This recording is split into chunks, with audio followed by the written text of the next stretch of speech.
What if you struggle with squats because of knee pain, Sue? That is a very good question, Sue, because it's one you get all the time.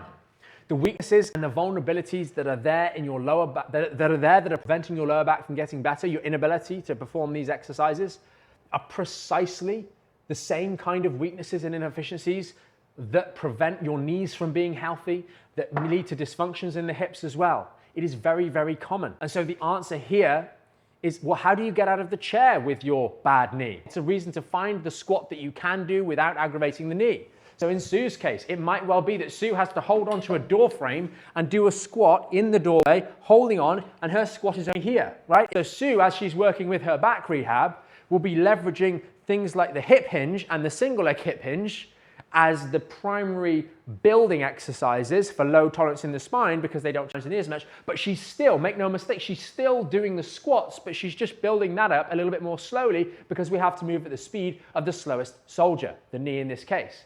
But there will be a time when the knee starts to do a lot better, and now Sue's doing bodyweight squats to here, and actually she can start building again. And maybe now the hip hinge is replaced by the squat because she's actually done the effective rehab to recover the knees and make the knee better, right? That's what you should be doing.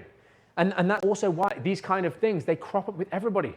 If you've had back pain for a long period of time, I mentioned this the other day, right? So you guys know, or some of you guys know, I did the meniscus in my knee. I injured my knee. So for a little while, this is back in June, not injured, I tore both the meniscus in the knee, right? Left knee. For a little while, I was having to round my lower back. I was abusing my lower back because I could not bear any weight past a certain angle on my knee joint because of the meniscus damage. And so my back was abused. If I didn't deal with my knee properly, and my knee was going on as an ongoing issue for months to years, make no mistake, my back is going to be a problem. I'm going to get a herniated disc, I'm going to get all sorts of other problems, right? And the issue is, a lot of you guys have been struggling with your lower back for so long that you've made other areas that were trying to take the slack vulnerable and injured too. Or maybe the back was the thing that became the problem because Sue actually had bad knees before she injured her back, and now her back is bad, and now that's causing more problems. And it's actually because we didn't deal with the knees properly.